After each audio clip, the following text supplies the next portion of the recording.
Here with women's golf coach Greg Moore. Coach, pretty solid showing last weekend at St. Benedict. I know one of the rounds that Caitlin Kling shot, the 77 in that opening round, certainly made you smile. Talk a little bit about the weekend up in Sartell. You know, coming off of a strong preseason and a strong first week of practice, I was expecting a little bit more, especially in our depth. I thought comparatively to years previous, I felt like we had a lot more depth in our 3, 4, and 5 golfers, and it didn't really show a whole lot. So I was a little disappointed in that. But I mean, you can't say enough about Caitlin Kling in her round of 77.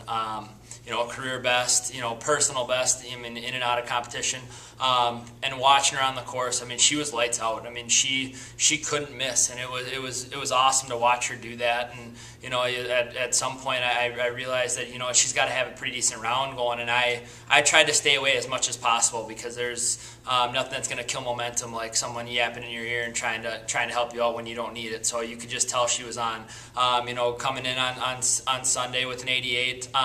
On a course that was a little bit more difficult. I mean, the wind was blowing pretty good. It was kind of more her speed. I wanted a little bit less, but can't be disappointed, especially coming off 77. She was very disappointed, but largely to say, I mean, shooting a 77 the day before, you want to replicate. So coming up short of that was definitely disappointing for her. But overall, very happy with Caitlin's performance this weekend. Like I said, we need a little bit of contribution from the back end, and hopefully after a week of practice, we got back to basics a little bit, and hopefully we can contribute a few more solid rounds in that 3, 4, 5 position this weekend. And let's talk about this weekend. You head to Wartburg.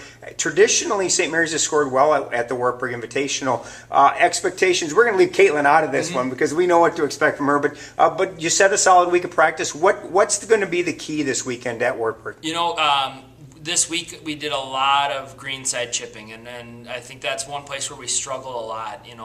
When you don't hit the green from 100 or 50 yards out, you need to have a good greenside chipping game, and that was one place we struggled with a little bit this past weekend. So I'm hoping that practicing our greenside chipping a lot this week, that we were able to kind of fix a few of those mistakes. Quite honestly, I just want better, and it's a very vague term to say, but we need to be able to trim strokes, and coming off of 3 rounds in the triple digits this past weekend, we want to make sure that all 5 of our golfers are under 100. So if we can get that, we'll have a pretty solid weekend. Wartburg Invitational in Waverly, Iowa this weekend starts Saturday. Good luck, Coach. Thank you.